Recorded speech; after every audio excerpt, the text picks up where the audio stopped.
Aaron Rodgers wants to be a Steeler. Najee Harris finds a new team.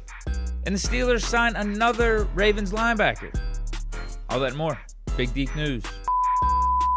So you mean to tell me Aaron Rodgers really wants to be a Pittsburgh Steeler? No way. Where else is he going to go? Let's start with Aaron Rodgers. He wants to play for the Steelers. He probably will end up in Pittsburgh. The Giants could still snatch him by making the kind of financial offer that isn't in the same ballpark as where the Steelers are. Now, I don't know where the Steelers are going to be. Earlier today, we had a semi-educated guess of 2 years, $90 million, with $40 million fully guaranteed at signing. Yeah, it's going to come down to pretty much us or the Giants. I don't think the Vikings are seriously in play. They're going to go with J.J. McCarthy. So if it's between the Steelers and the Giants, if you're a quarterback, what team are you picking? I get we've been hard on the Steelers this offseason, but again, there's levels to this. There are some really dumpster fire franchises out here, and Giants in recent years, probably over the last decade, ever since like prime Eli Manning, they've been one of them. Steelers, we're not dumpster fire. We're average, above average, consistently above average, above the line. We have a good foundation. We have a good base. We have a good floor. We just need someone to help get us over the hump. I think it comes down to the Steelers' choice then. Because if it's up to Rodgers, if it's up to Russ, any of these available quarterbacks out here, you're probably picking the Steelers as your first option, particularly after we traded for DK Metcalf and what our offense is looking like right now. So it comes down to the Steelers' choice between Russ and Rodgers, and I pray to God it's Aaron Rodgers. We got to go with Aaron Rodgers, man. Got to. And one of the reasons why I've been saying that, there should be only going into this offseason period, there only should be a handful of options. And I said Fields, Rodgers, Stafford. That's it. Because what the Steelers need is elite quarterback play. What quarterbacks can give you elite quarterback play next year? Fields, because of the talent, he's got to develop into that. We saw some flashes last year, but need to see more. He's with the Jets, not an option anymore. Stafford, he's been playing like a top 6, 7 quarterback over the last however many years with the Rams. Still can play, still can ball out. We got to see him in the NFC playoffs, divisional round against the Eagles. Yeah, he's still there. He's still at that level. But then he went back to the Rams, not available for trade anymore. Aaron Rodgers, all-timer.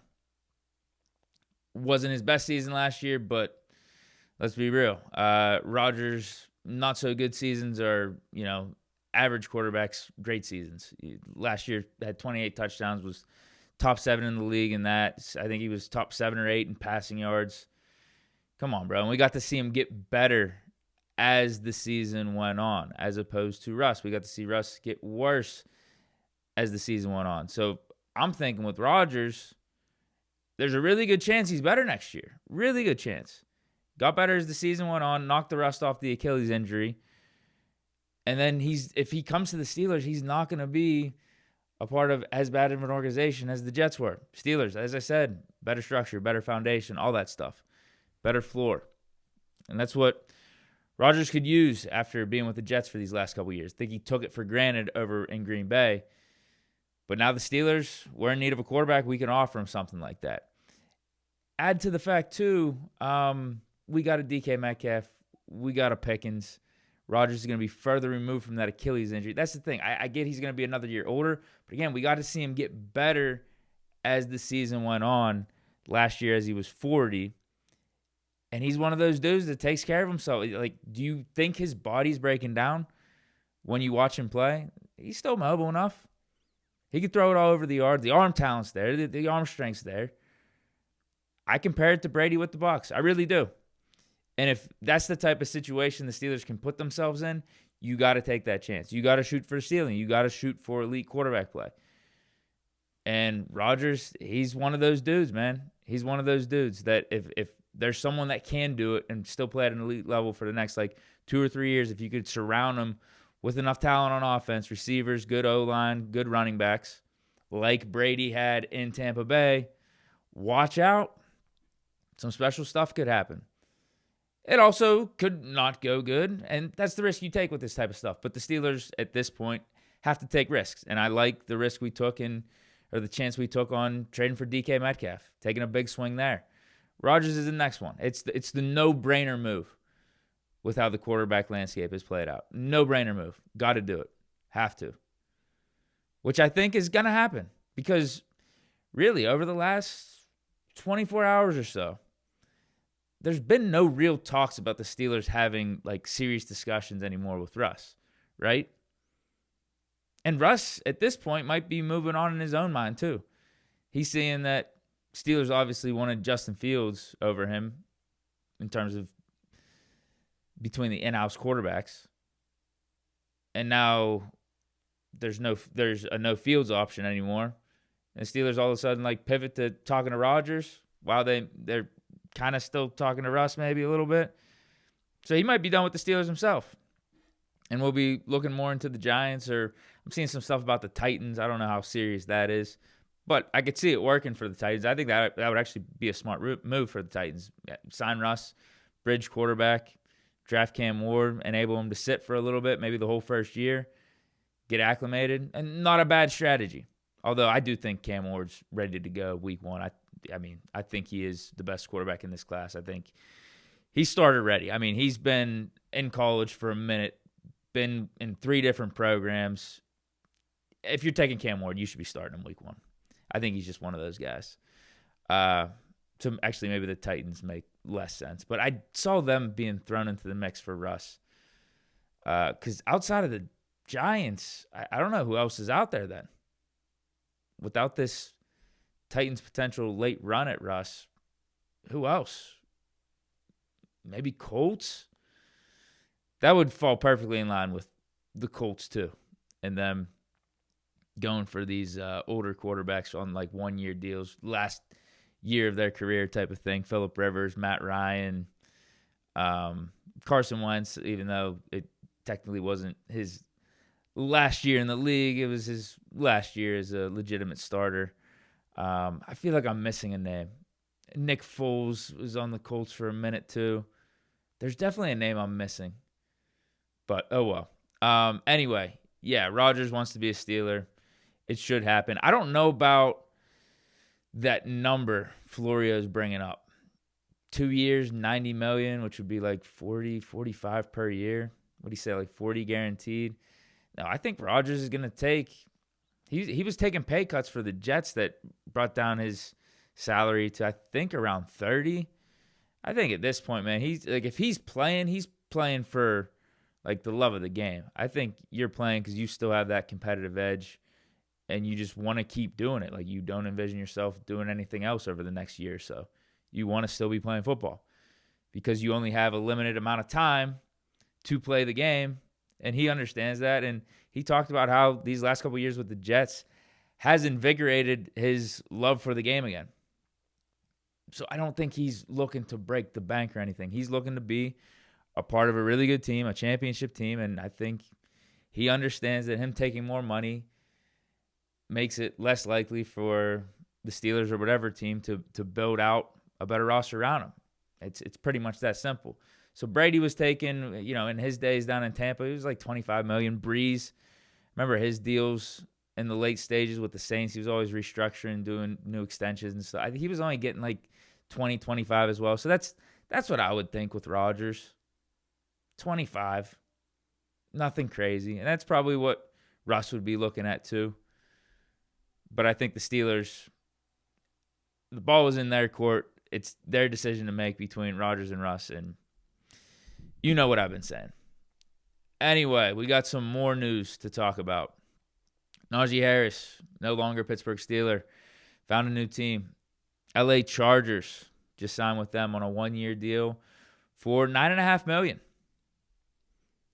Can't say I'm surprised. I think all the tea leaves were pointing to Najee Harris finding a new team, going back several days, and then the most recent report from Justina Anderson where she said Najee already said his goodbyes to Steelers teammates, and then we get this Chargers deal happening tonight, first day of free agency. I think it's a good fit for both Najee and the Chargers, and he gets to go back from Cali, where he's from. Run-heavy, oriented team. with Harbaugh coaching. Najee, he's a durable back, physical back. I think it kind of goes hand in hand with the Harbaugh style.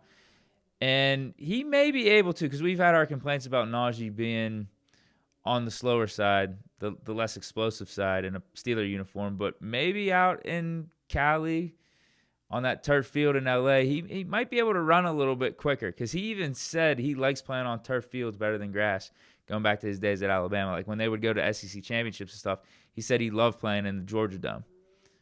Loved it because he felt like he was quicker. So, yeah, it might just be an overall better fit for Najee in LA. Because the Steelers weren't paying him this 1 year, 9.5, especially not after picking up his fifth-year option, which would have brought him back for 2025 on a 1 year, $6.9 million. So it kind of would have been stupid. It would have been bad business for the Steelers to pay Najee 1 year for $9.5 million. So they probably offered him something like 1 year, 7 or 1 year, 6.5, something along the lines of his fifth-year option, maybe, or maybe even less. I don't know. The Steelers they weren't that interested in keeping Najee Harris, clearly. And I was ready to move on too. You guys know what I've been saying about potentially bringing Najee back over the last several weeks of videos I've done. Because for me, it was less about the money. I think that's fair market value for Najee right now. 1 year, 9.5. It's that range between 8 and like 11 million. So that's fair. But if you told me we could have gotten Najee back for 1 year, 5 million or 1 year, 6 million, I just would have said no. It's just time to move on. It's not about the money anymore. Even if we gave him a vet minimum contract, it's just time. Almost like, remember Juju after his 5 years here? He wanted to come back. Steelers just didn't want him back. He would have taken a cheap deal. He signed like a 1 year deal with the Chiefs for $3 million. The Steelers definitely could have afforded Juju at that time, but I think that's what it was. It was just time. It ran its course with Juju. Both sides needed to go their separate ways. Kind of like James Conner. James Conner was more due to health. We were relying on him to be out there and just couldn't give us that durability, couldn't give us that reliability. And then he's been the opposite with Arizona. He seems like he's healthy every season, and he's killing it for him. So good for him. But it was just time. It was time for both sides to part ways, and that's how I feel about Najee. Wouldn't be worth it to run it back with him and give him all those carries and not be able to see what it could look like with a different running back getting those carries. A guy that we may draft in the first round, or now that we don't have a second-round pick, maybe the third round. Having a new backfield with that guy and Jaylen Warren. What does that look? Because we know what it's like with Najee. I don't think it moves the needle anymore. It's it. I think the potential has been tapped out. Maybe it's different out in LA for some of the reasons that I gave at the beginning of this segment. But in a Steeler uniform, I think it was just it. It was just done. Steelers need to get more explosive at running back, and Najee needed to find a team that values him more than us. It is what it is. It's business. Now Najee becomes what is this, man? Like over the last, 5, 6, 7 years, he's thrown into the mix of first-round picks, not being able to get a second contract with us. Terrell Edmunds, Devin Bush, now Najee Harris, KP8 we traded. And I think you could even say, what's the one draft with Minka? We didn't have a first-round pick. Claypool was our first pick in that draft. We didn't get a second deal with him either. But what's weird is, like, my knee-jerk reaction, if you ask me about the Steelers' recent drafts, I think we've actually done a pretty decent job. It hasn't been awful, right? But that's the name of the game for the draft, is you're trying to pick players at the right position at the right time. Because even though Najee was productive for us, you're picking a running back in the first round and you're not giving him a second contract. Like, what value is that to you as a franchise? How smart of a pick is that then? If, cool, you got him for 4 years, wasn't too eventful, it was steady, 1,000 yards every year, but at 3.94 yards a carry, and you don't give him a second contract, What could you have done instead of that? And we know those options. Hindsight 2020, Creed Humphrey, for sure. That would have been the pick. But even like an Edmonds, safety, end of the first round. I thought Edmonds was good for us. He's kind of like Najee Harris. Edmonds was quality, but you're talking about the value of the safety position, and in particular, taking a safety in the first round. And you don't give him that second contract. Who else could we have taken at that point? So, yeah, safe to say we haven't done as great of a job on some of our first-round picks over the last, 5, 6, 7 years. But I also think as a whole, we've had some pretty good drafts, though, too. In particular, these last couple with Omar Khan. Shout out to Omar Khan. I mean, if Broderick Jones hits and Fautano hits, these last couple drafts, absolute home runs. Absolute. Okay, last thing. Steelers signed another Ravens linebacker. We got Patrick Queen last year. Now, this guy's name and cachet isn't as high as Patrick Queen's, but I'm still really excited about this pickup. I think this is a great signing. Malik Harrison, we signed for a 2-year deal, $10 million, so $5 million per year. He's a guy that started like half of his games for the Ravens over the course of his career through 5 seasons. Very versatile player. Can play on the edge. Spent a lot of time early in his career on the edge. But the Ravens shifted him over to off-ball linebacker middle of the season last year to replace Trenton Simpson, who they thought was underperforming for them. So he's a very versatile chess piece for the defense. And, yeah, we could move him around. We could have him play off-ball. We could have him over on the edge. His claim to fame is stopping the run, though. And that's something I think we're looking at. We're looking at ourselves in the mirror after that disaster of a wild card game and what we gave up on the ground against the Ravens, and we're saying to ourselves, we're not letting that happen again. We're just flat out not letting that happen again. Because low key, you look at this dude's contract. If he's gonna be a guy that's, I don't know, only playing maybe half the time or less than half the time as being our inside linebacker 2 or inside linebacker 3, rotating with Peyton Wilson, $5 million is a significant amount. So I like the fact, in a way, and I was wrong about this. I didn't think the Steelers were going to address inside linebacker in free agency or address it in a legitimate way in the draft, given that we have Patrick Queen, Peyton Wilson, and Cole Holcomb's going to be back. But now you add Malik Harrison into the mix. I think a higher end of Landon Roberts at this point. He's going to be a Landon Roberts replacement, and I think he's more athletic and probably a little bit better at coverage, more versatile. Yeah, sign me up. Sign me up for that. I think we just really shored up our inside linebacker group. Nothing we got to worry about heading into the draft. And then Mark Robinson's our 5th guy.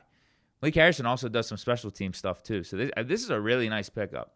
I really like this. This is going to help us stop the run to a pretty significant degree. Now we got to worry about defensive line because we lose Ogunjobi. There's got to be some guys we're talking to in free agency right now. Hopefully a Javon Hargrave. Now, Milton Williams signed with the Patriots for a big contract. We weren't paying him that, so I'm not stressing about that deal. There were rumors that we were in on Javon Kinlaw, so we missed out on him. But, yeah, if we bring in a Javon Hargrave, maybe we could draft the defensive tackle in the first round, Kenneth Grant out of Michigan. I'm liking the defensive line then. I'm liking the front 7 as a whole. I think we'll have it really rounded out. Darius Slay, I think that just needs official confirmation. That's a good addition on the back end. Him, Joey Porter Jr., Corey Trice will be back. Beanie Bishop could probably use another guy. I don't know if we try to sign a slot-specific guy in free agency, but I think there's one more addition to cornerback that we're going to need. And for safety, Minka, Deshaun Elliott, I don't know. I wouldn't mind bringing back Terrell Edmonds. I really wouldn't on a cheap deal as the 3rd safety. I think you could do a lot worse than having Terrell Edmonds as your 3rd guy. But yeah, defense. I think this is a really big addition. I think this is really nice. For all the reasons we like Landon Roberts, I think Malik Harrison gives us that, but also just I think at this point gives us a better version. Malik Harrison's more in his prime. He's 27. Landon Roberts, he's getting up there in age. Malik Harrison's more athletic, more versatile, but just the crux of being able to stop the run and being that thumper for us Malik Harrison gives us that right off the bat. But then also, the special teams work too. It's all there with him. I think this is a nice signing, really nice signing. But that's it for this edition of Big Deke News. Let me know your thoughts on the topic discussed down in the comments. Stay chilling. Peace.